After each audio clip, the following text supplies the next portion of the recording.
Okay. Good morning, everybody. Today we will be discussing about the analysis of swimming movements. Everybody will be knowing the swimming is considered to be one of the best exercise a man can do.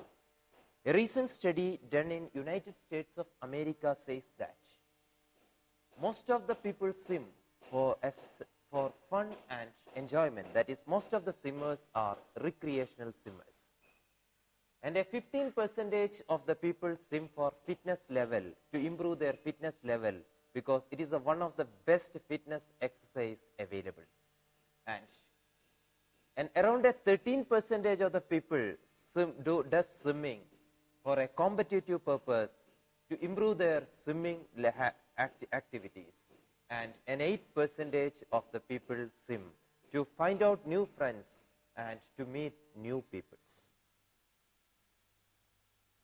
Now, we'll be discussing about the swimming regarding the competitive swimming right now. For a total time for a race is the sum of three things. That is a starting time, a stroke time, and turning time. So once we consider it, T total is T start plus T stroke plus T turn. Again stroke will be there, again turn will be there, again stroke will be there. So a total time, race time, is the combination of starting time, stroking time, and turning time. And the starting time again consists of three parts, which include block time, flight time, and glide time. Block time means once the starting signal is given until the foot leaves the block, that time is called block time. And once the foot leaves the block, the person will be in the air, and that time, once the person will be in the air, that time is called flight time. So once the person is in the air, that time is called flight time. That is, foot leaves the ground until the foot contact with the water, that time is called flight time. And the third is the glide time.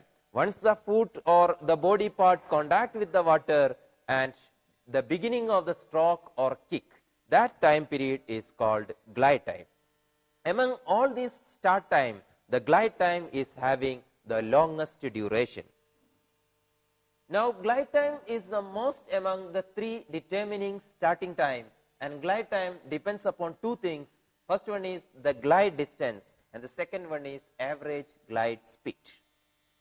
Now, stroke time. Stroke time depends upon two things. The first one is the speed of the swimmer in that distance and the distance he has to swim. So, stroke time depends upon the distance involved and speed of the swimmer. The speed of the swimmer is the product of average stroke length and average stroke frequency. Average stroke length means total distance stroked divided by number of complete arm cycle. And average stroke frequency means number of complete arm cycles divided by time spent for stroking. Now, once the competitive swimming, there are two types of forces acting on a swimmer. The first type of force is the propulsive force, which helps the swimmer to move forward. These are called propulsive forces. Second one is resistive forces or repulsive forces, which stop the forward movement or which resist the forward movement of the swimmer. The propulsive forces are mainly two.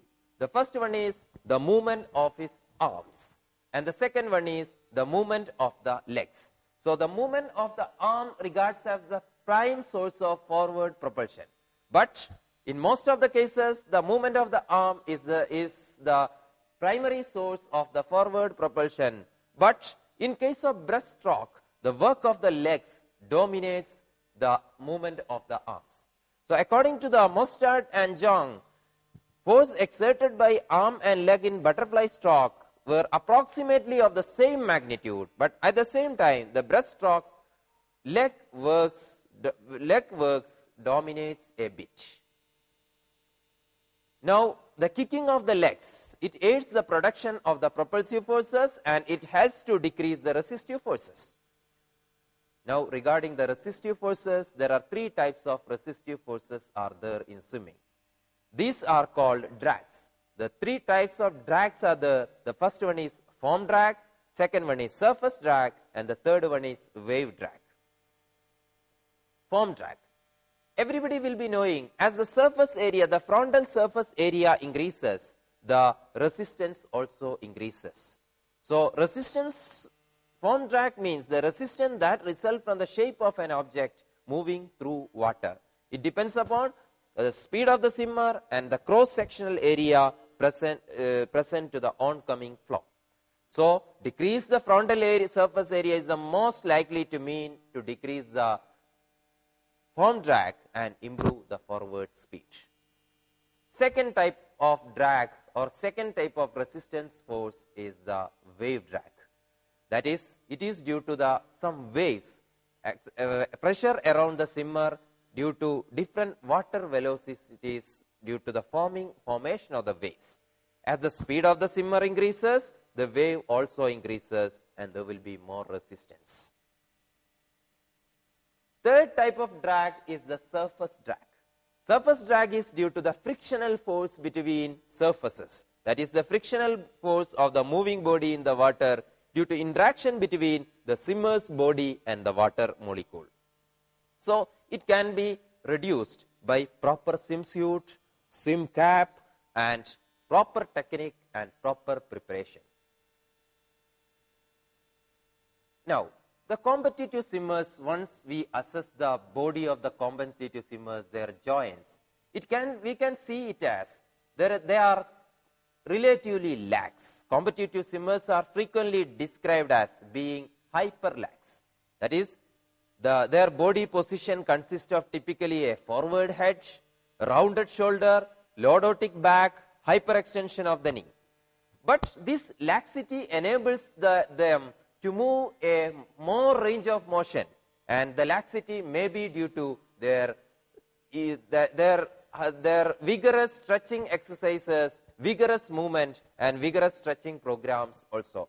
Anyway, vigorous stretching exercise and program has to be incorporated in their exercises, other regular training and exercises, so that they can move, they can maintain the range of motion, and they can improve their competitive activities. Now, we'll go through the different types of swim stroke. In recreational swimming, there are different varieties of swim stroke, but in competitive level of swimming, there are usually 4 types of swim strokes are available. These are butterfly stroke, freestyle stroke, backstroke, and breaststroke. Now, we'll go through a video of different strokes. So, the first one we can see it is the backstroke. The person will be on the supine lying position and do the strokes. It is the backstroke. And the second one we can see it is the breaststroke now. This movement is the breaststroke.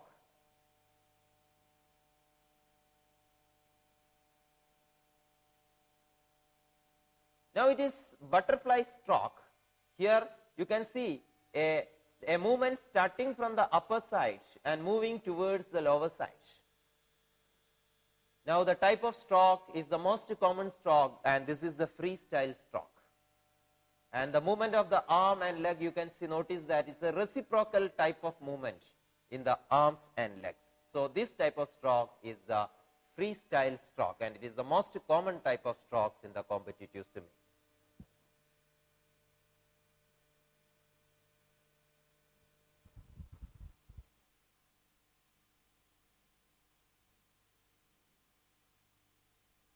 Now, we'll go through the analysis of freestyle stroke. In the freestyle stroke, the motion of the arm is reciprocal. That is, once one arm is in the air, other arm will be in the water. So, the reciprocal motion is the peculiarity of freestyle stroke. Arm position marks the different phases of freestyle stroke. Freestyle strokes can be broadly classified into two phases. The first one is a pull-through phase and the second one is recovery phase. Pull-through phase means once the arm is in the water, that phase is called pull-through phase, and once the arm is in the air, that is not in the water, that phase is called recovery phase. So broadly, the swimming stroke can be divided, freestyle stroke can be divided into two phases. The first one is pull-through phase and the second one is recovery phase. Once the arm is in the water, it is called pull-through phase. Now the pull-through phase can be again classified into three phases: early pull-through, mid pull-through and late pull-through. So pull-through phase can be classified into three: early, mid and late pull-through. Again, recovery phase can be again classified into two: early recovery phase and late recovery phase. Now, the portion of the phase in which hand is underwater is called pull-through. Now, in the starting of the swimming, hand enters the water forward, off and lateral to the head and medial to the shoulders. And medial to the shoulders, and elbow will be flexed and positioned above the hand so that the fingers are the first enter to water. At that point, hand initiates its S-shaped pattern of movement. So this initiation of S-shaped pattern of movement is called early pull-through. This phase is called early pull-through. So after this initiation of S-shaped pattern, then the hand goes into a most propulsive phase of this swimming. That is, during the most propulsive phase of this swimming, the humerus powerfully adducts and hand crosses the chest. So at this point, humerus is perpendicular to the body is called mid pull-through, and later stage or subsequent to this point is called late pull-through. Then hand continues and traverses laterally, passes the pelvis, under it exits the water, leading to the little finger, leading with the little finger, and the recovery phase starts. And the first stage of the recovery is the early recovery, and later it becomes the late recovery phase. Now the amount of spent time. The amount of time spent in the recovery phase is much shorter than that of the pull-through phase, because one is in the air, the recovery phase is in the air, and pull-through phase is in the water. So there is more resistance in the water. So the amount of time spent in the pull-through phase will be more when compared to the recovery phase. And the purpose of the recovery phase is to bring the arm again to the pull-through phase for propulsion. Now this is the movement we discussed about, the movement of the upper extremities. Now the lower extremities also have propulsive function. The lower extremities undergo a kick called flutter kick. It is especially for propulsion and stabilization. And this flutter kick, actually it costs a lots of energy.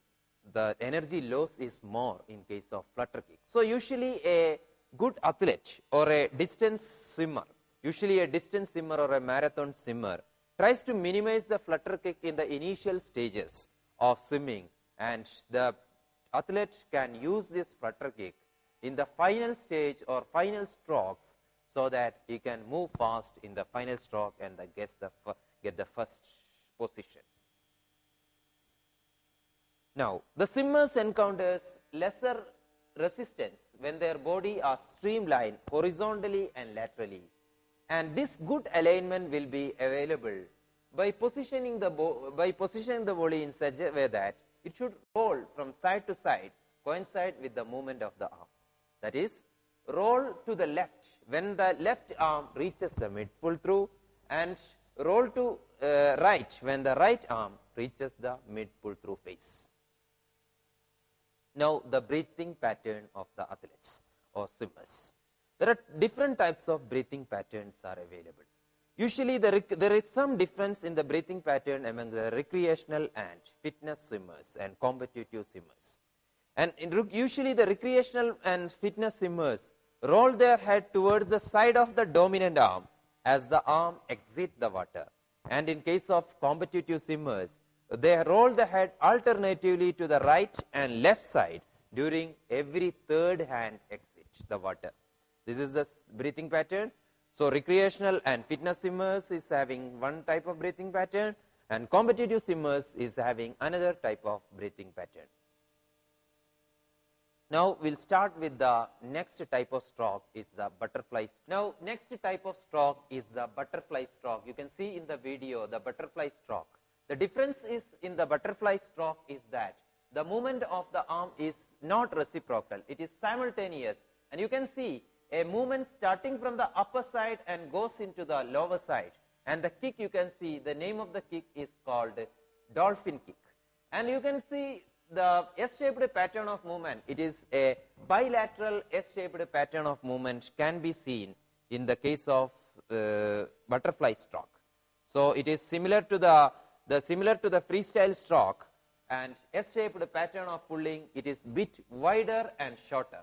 And arm activity is bilateral activity, but in the freestyle stroke we discussed that arm activity is reciprocal in case of freestyle stroke. Here the arm activity is bilateral, and arm stroke simultaneously and legs kick simultaneously. Freestyle stroke we studied the movement of the body, that is movement of the body as body roll, and here there is no body roll also. And breathing, the breathing pattern is lifting the head upward and out of the water and take a breath. And entry is wider and exit when the water is earlier. Now you can see in that picture, you might have seen in that picture, that is the transfer of there is transfer of motion from upper extremity to the lower extremities. And lower extremities, a specific type of kicking, both legs kick simultaneously, and name of the kick is called a dolphin kick. Legs move up and down 2 cycles during 1 complete arm cycle. Starting with a new type of stroke, it is backstroke. And you can see the video of a backstroke swimming here. Here the difference is that the position of the body, the person will be performing the backstroke in supine position, and the arm stroke like freestyle stroke, here also arm stroke reciprocally. And the phases are almost similar to the freestyle stroke. There is recovery phase and pull through phases are there, but at the same time the breathing, for the breathing pattern there is no specific breathing pattern is not there, because main thing is that the face is above the water, so no need of a specific breathing pattern. And the body will be in horizontal alignment with the water, and there is only a slight bend you can see at the point of at the waist. So today we discussed about the different biomechanical or different analysis of swimming, the movement analysis of swimming. And we have gone through the different swimming strokes, the 4 types of swimming strokes also, and the most common injuries in swimming. Then we discussed about the rehabilitation, preventive and rehabilitation protocol for swimming also, and this has to be for further. These are the references and these are some further reading these books. These are the some further reading. In this session, we will be discussing about the analysis of throwing motion. So everybody will be knowing, all of us know that throwing is the one of the major component in almost all the sporting activities. Either it is American football or basketball or baseball or volleyball, and all these things, throwing motion, almost similar type of throwing motion, cricket also, you can see almost similar type of throwing motion or throwing pattern. So throwing pattern entire in different sports, we can classify into 3 types of throwing pattern. First one is an overarm throwing or an overhead throwing, an overarm throwing or overhead throwing. Second one is a sidearm throwing, and the third one is an underarm throwing. 3 types of throwing pattern can be seen in different sports. The first one is an overarm throwing. Overarm throwing, there is some difference in the position of the trunk also. In case of an overarm throwing, the hand position, the hand and trunk, the trunk will move away from the hand. So this is the pattern of an overarm throwing, that is the trunk will move away from the hand position, or the trunk rotation, opposite side of trunk rotation from the side of the hand is there in the case of overarm throwing. And in case of sidearm throwing, the trunk rotation will be, the trunk will rotate towards the same side of the hand. That is, this is the sidearm throwing, and the next one is an underarm throwing. In case of an underarm throwing, there is no much movement of the trunk. So, three types of throwing pattern can be seen in case of in different sports. The first one is an overarm throwing, where the trunk moves away from the hand, and in case of sidearm throwing, the trunk will move towards the side of throwing, and in underarm throwing there is no much changes in the position of the trunk. Now, usually different sports is having different objectives in throwing activities. Some throwing requires maximum distance. The first objective may be one is a maximum distance. The second, another objective may be maximum accuracy, where the distance no matters. Accuracy is important in some other sports activities in throwing. And in some cases, you can see along with the speed, along with the distance, along with the speed, accuracy is also important. Here, the speed along with the accuracy is also important in some cases of throwing. Now, there are different factors which determine each thing. For example, if a maximum distance, to attain a maximum distance, there are certain factors which influence the maximum distance. It includes the release velocity or release speed, release angle, release height, and aerodynamics. These are the factors which influence, or which are the determining factors of maximum distance. Now, everybody will be knowing, as the release speed or greater release velocity will give a greater distance. As the release speed increases or release velocity increases, the greater the distance also increases. This is the first determining factor. So, what is happening is that when the release height and angle are kept constant, if we are keeping the other factors constant, and release speed or release velocity is the determining factor of the distance, or both vertical and horizontal displacement of the projectile. Now, once the ball is released from the hand, it produces a constant acceleration or deceleration. There will be a constant acceleration or deceleration by the gravity, and the ball or the object take a path of parabola. There will be a parabolic path in case of once the ball is released from the hand, gravity decelerate the motion and the ball take a parabolic motion. Now, release angle. Release angle can be defined as the angle between the projectile velocity vector and the horizontal at the instant of release. This is the release angle. So, there will be an optimum release angle which gives the maximum distance. So, that we'll discuss later. And next is the release height. Release height means greater the release height, there will be greater distance. That is, the movement will be more in case of greater release height. Now, we already discussed that as the speed increases, range also increases, or release height increases, range increases, but release angle we discussed that it should be optimum. Then what is the optimum release angle? Optimum release angle, if the release height is 0, it is exactly what we already studied in 12th standard, that if the release height is 0, then the release angle will be 45. The optimum release angle is 45 degree, which gives the maximum distance. But in most of the players or most of the throwing activities, release height will be more than that, more than 0. So, release height won't be 0. It is the height of the release. Release height is the height of the release. So, release height won't be 0 in most of the throwing activity.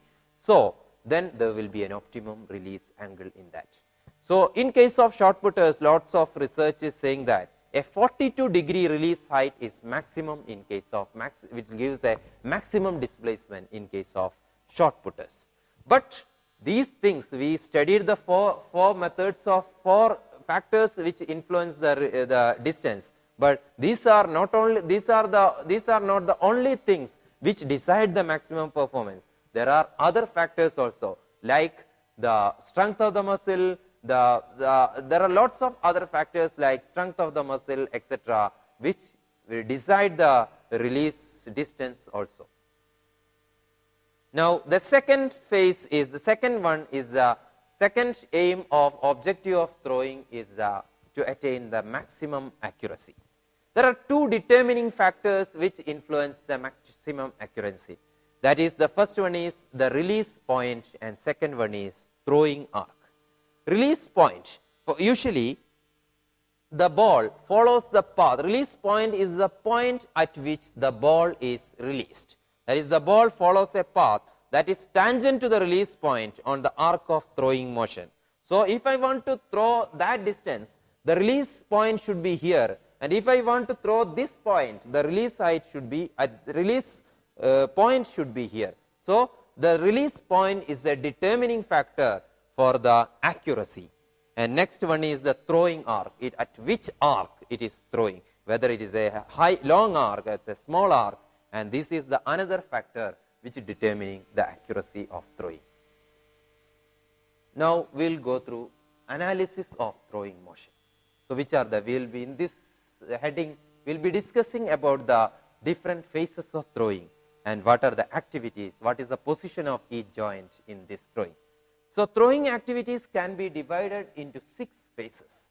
The first one is the wind up phase, then stride phase, arm cocking phase, arm acceleration phase, arm deceleration phase, and follow through phase. These are the 6 phases. That is wind up phase, stride phase, arm cocking phase, arm acceleration phase, arm deceleration phase, and follow through phase are the 6 different phases of throwing.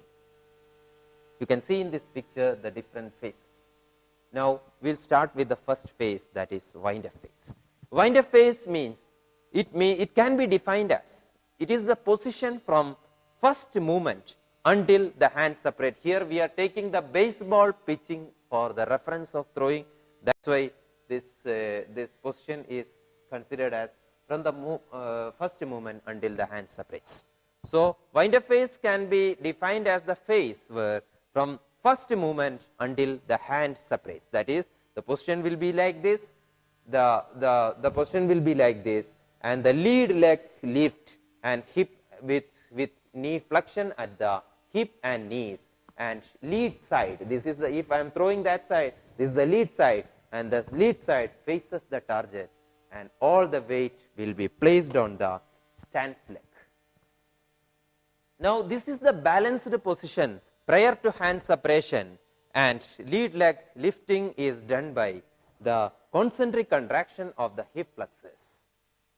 So, again we will go through what is wind up phase. It is the starting position, it is from the first movement until the hand separates, lead leg lifts, and all the weight will be on the stance leg, and lead leg faces the lead side, faces the target, and this is a balanced position prior to hand separation, and lead leg lifting is done by concentric contraction of the hip flexors. Now, stance leg at the same time, stance leg bends slightly by the contraction, eccentric contraction of the quadriceps. Now, the position of the shoulder. Shoulder will be partially flexed and abducted. This will be the position of the shoulder. The position will be partially flexed. It is partially flexed and abducted. This will be the position of the shoulder, and elbow will be in mild flexion by the action of isometric elbow flexors. Now, the second phase is the stride phase. In this phase starts from hand separation until the lead foot contact the ground. The lead foot was flexed and it was lifted. Now, from the hand separation until the lead foot contact the ground, this phase is called stride phase. So, lead leg begins to fall and move in this phase. The lead leg begins to fall and move towards the target. Now, there will be hip abduction followed by knee and hip extension of the stance leg, and stance leg remains contact with the ground. There will be eccentric contraction of the hip flexors and concentric contraction of the stance leg hip abductors, which lengthen the stride. Along with that, lead leg rotate, external rotation of the lead leg and internal rotation of the stance hip. There will be external rotation of the lead hip and internal rotation of the stance hip will be there. And two types of stance can be seen. It's a closed stance or on an open stance. Now, regarding the movement of the shoulder, there will be shoulder was partially flexed and abducted. Now there will be more abduction of the shoulder and starting of external rotation of the shoulder and horizontal abduction of the shoulder. And elbow, wrist and fingers goes into an extension. Next phase is the third phase is the arm cocking phase. Arm cocking phase starts from here the lead foot contact the ground and the shoulder reaches its maximum external rotation.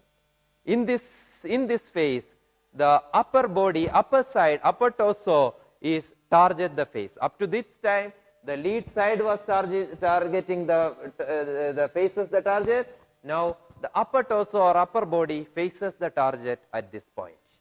So arm cocking phase, where the lead foot is in contact with the ground till there is maximum external rotation of the shoulder and upper body target the shoulder.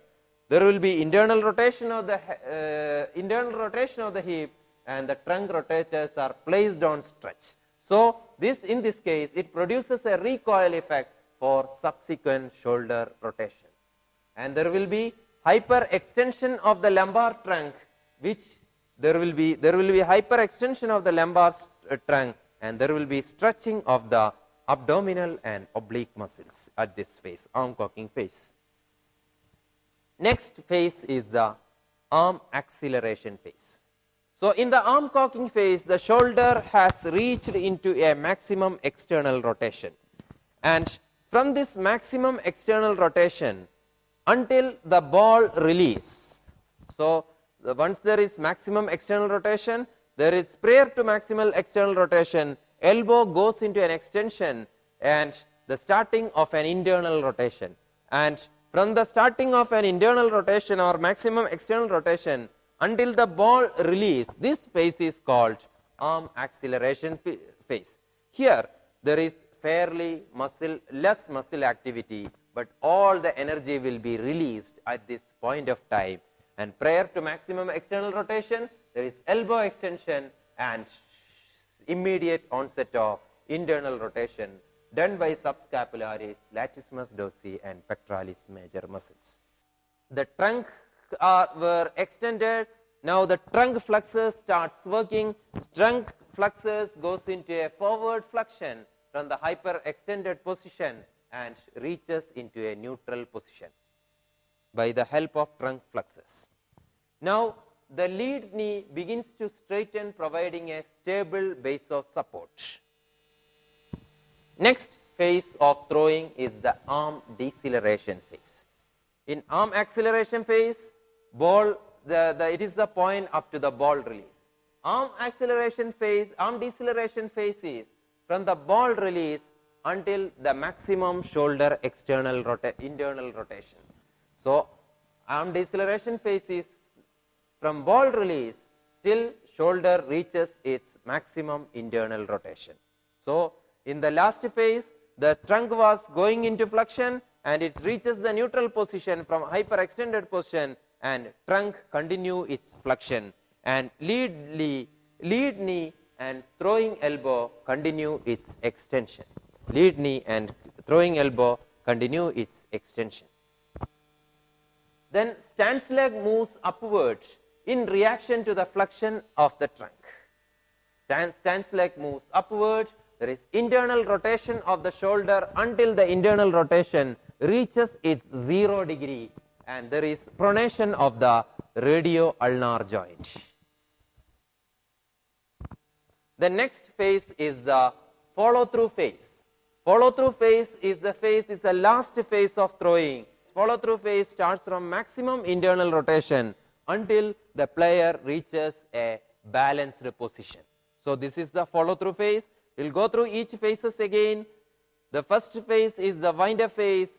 Wind-up phase, Wind up phase is the phase where the starting of the from the first motion until the hands separate, and the second phase is the stride phase. Stride phase is from hand separation until the lead foot contact the ground, and the third phase is the arm cocking phase. Arm cocking phase is the phase from the lead foot contact the ground until the shoulder reaches its maximum external rotation, and arm acceleration phase is from maximum shoulder external rotation until the ball release. The next phase is the arm deceleration from ball release until the shoulder reaches its maximum external rotation, and next phase is the follow through phase from maximum external rotation until the player is in balanced position. These are the different 6 phases of throwing.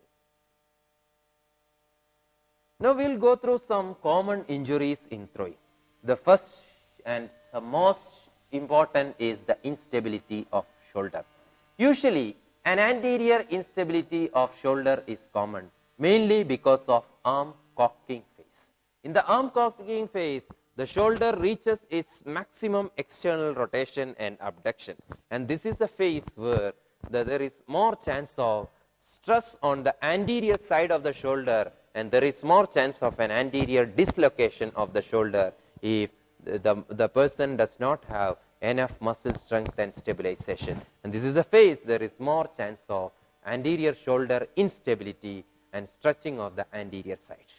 And there is at the late cocking phase, there is in the arm deceleration phase, there is more chance of an posterior instability of the shoulder. Next type of injuries seen are rotator cuff injuries and tears, and which later leads to an impingement syndrome also. The rotator cuff muscles are 4 muscles which is around the glenoid cavity and glenoid labrum, so that the main function of this rotator cuff muscle is to keep the humerus, these are the dynamic stabilizers of the shoulder, so that it keeps the humerus in proper position during different movements, so that dislocation can be avoided. So once there is an overuse of this rotator cuff muscle, there is chance of injury, there is chance of microtrauma also. And in case of any difficulty or any injury to the rotator cuff muscles, sometimes this rotator cuff muscle can be impinged between the by the humeral head, and this condition is called impingement syndrome. And another common injury is during throwing is the ulnar collateral ligament injury of the elbow. So again, like any other injuries, like any other program, like any other exercise program or any other competitive programs, this also, the throwing also has to be taken care of properly, that is proper strengthening exercise and stretching exercise has to be done, and the proper prevention has to be done, that is which include the different stretching program and strengthening program of the shoulder muscles and back muscles, etc., which improve the shoulder performance. Along with that, injury prevention can be done. So proper strengthening and stretching program and proper warm up before any activity has to be done, which prevent the strengthening, which prevent the injuries of the during throwing. So this also has to be taken care of all by the athletes, coaches and trainers, etc. So today's topic, we discussed about the throwing pattern and the common injuries of the throwing, etc.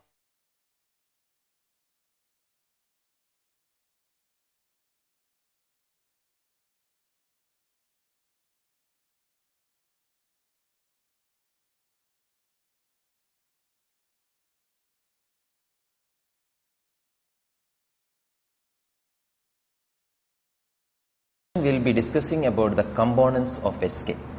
In order to do activity or a skill, a lot of coordinated activity of a lot of system has to be there. It includes neuromuscular system, especially nervous system, the muscular system, the skeletal system, all this cardiovascular system, all these systems work together and do an activity or a skill. Now, the first and the foremost thing for a skill is the neuromuscular coordination itself. Another important factors we are discussing in this session regarding some important factors which become important component for a skill. So other factors are the flexibility of the muscle, strength of the muscle, agility, power, endurance, a cardiovascular system, balance and speed. These are the different components for a skill. Now the first and the foremost thing is the neuromuscular coordination. We have a nervous system which take the senses from the receptors, it receives the sensors, and depends upon what type of sensors received, it goes through the afferent pathway and reaches the central nervous system, and depends upon what are the previous experiences, and the previous experiences it decide the motor action.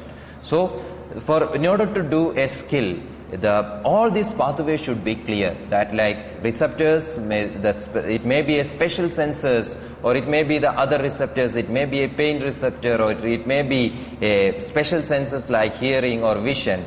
Whatever the sensors, it passes through the afferent nervous system. So receptors should be clear, the afferent nervous system, the afferent pathway should be clear, and the central nervous systems, there should be a proper coordination from the central nervous system, and depends upon what is the previous experience, and depends upon that previous experience, the central nervous system decide what action has to be taken. All this activity goes within seconds, and depends upon what activity has to be taken. So it gives information to the motor neuron and motor pathway, and through the motor pathway it reaches to the muscles, and what action has to be taken depends upon the muscle contracts and the activity is done. So the first and foremost thing is the neuromuscular coordination or coordination. That is, coordination can be defined as an ability to use the senses together with the body parts with the movements. And the second one is even if we are having the proper coordination, the next one is the flexibility.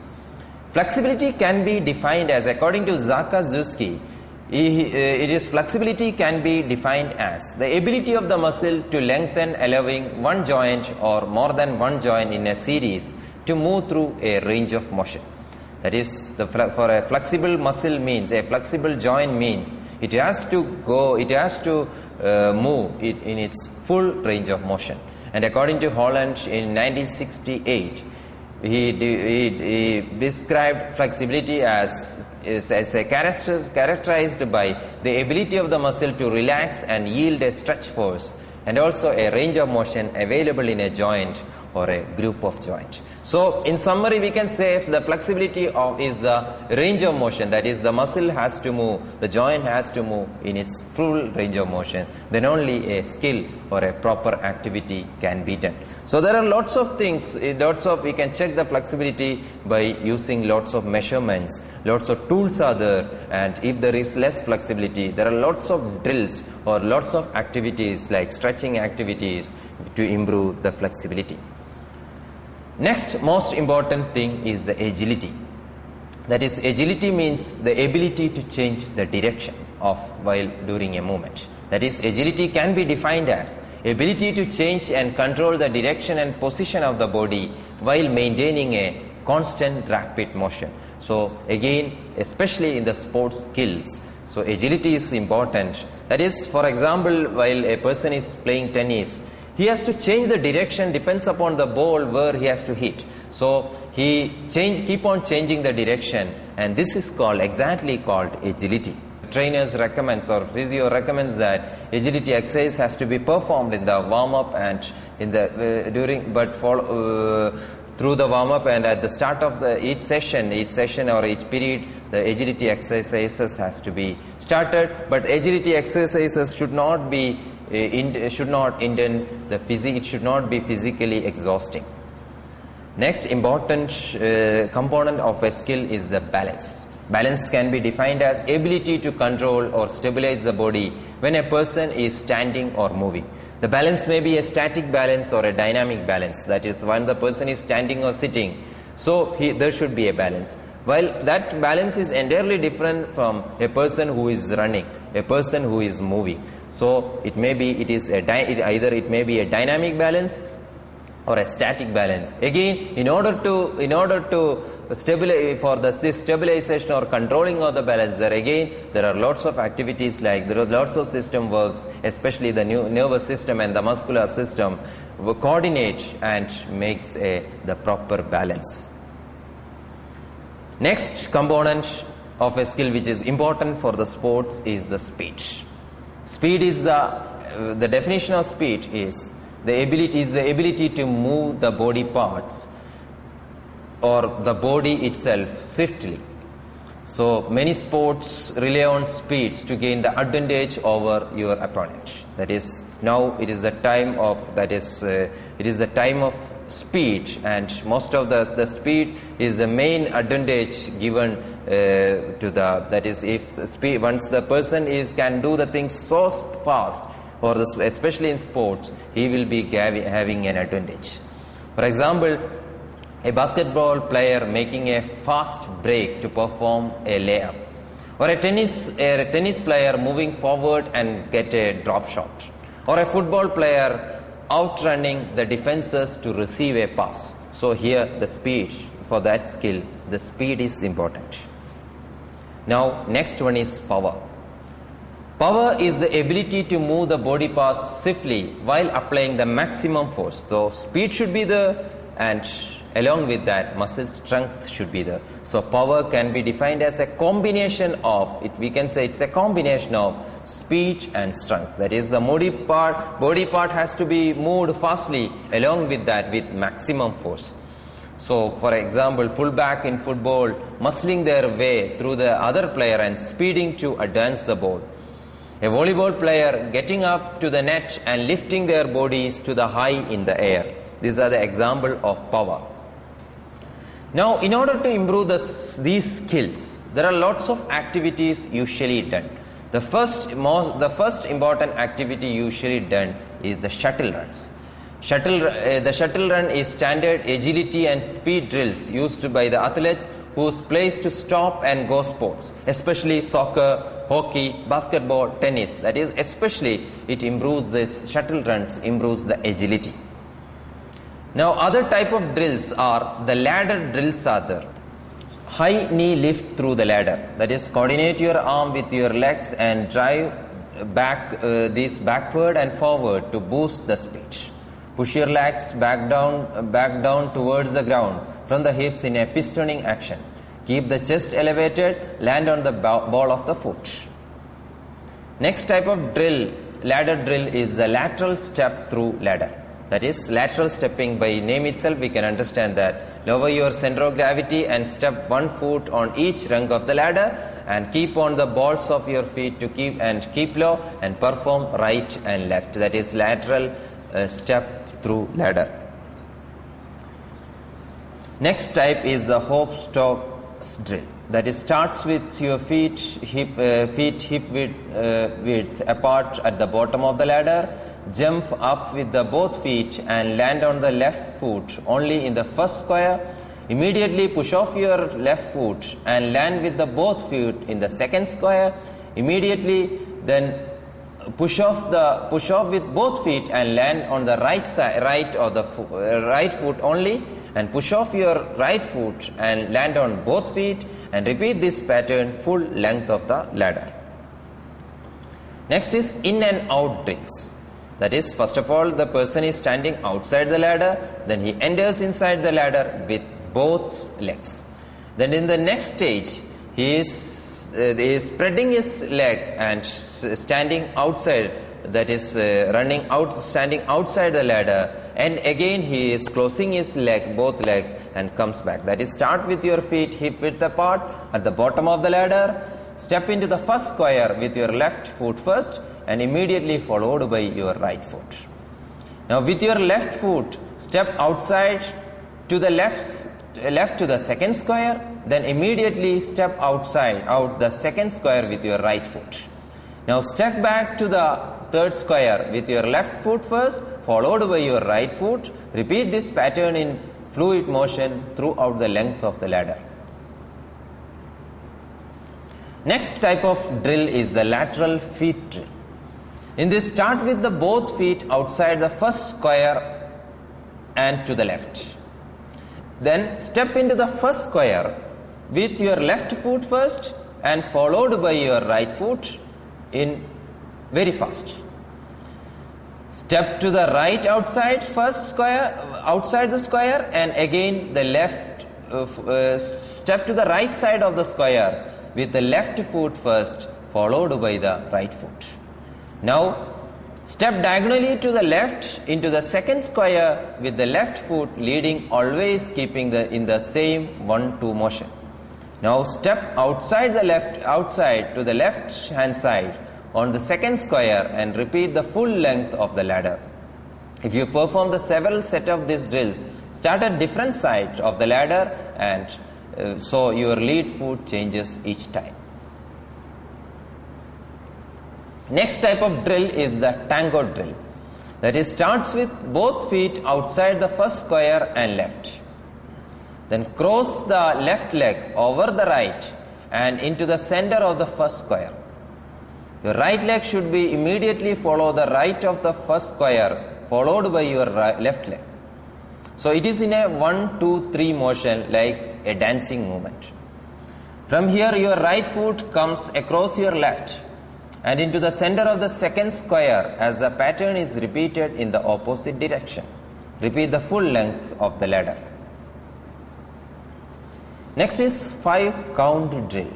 That is, start with your feet hip width apart at the bottom of the ladder. Step out to the right of the first square with your right foot, immediately followed by placing your left foot into the first square. Bring your right foot alongside your left in the first square, and then step into the second square with your left foot, immediately followed by the right. Count these first steps in as 1, 2, 3, 4 manner. Reverse the sequence by stepping out to the right of the third square with your left foot. Repeat for the full length of the ladder. Next is figure run. That is, the person has to run at different figures, like that cones will be set. Cones are used to mark the positions, and he has to run in these figures. Especially this type of activity is seen during the football and rugby, because to tackle the ball, each ball. That is, he can run in the figure like 7 or 8 or 9. That is, especially it helps in dribbling in the soccer. That is, it depends on, you can see that picture in the picture where you can see cones are arranged like 7 or 8 or 9. Next is agility T drills. That is, he has to run, go forward and backward like a T. Now next is the sprint lateral shuffle. That is, set up a series of markers similar to the diagram. You can see the diagram there. Starting at the first marker, sprint to the second marker and side steps to the third marker. Then continue until the end. Rest and repeat from the other direction. Next type of is the box drills. It's here, for these drills 2 or 3 players can participate. It is, mark out a square approximately 10 meters by 10 meters, and 10 into 10 square can be made. Then place a cone at the center of the square. This is the starting question. Now each corner is given to a number or a name.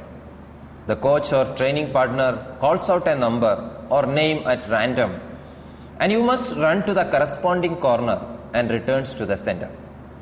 As a variation, 2 players can be used, and one player can be labeled one, and one other player can be labeled in another, A or B. Then coach can say 2 names, 2 numbers, and first represent for A and second represent, and this box drills can be done like this.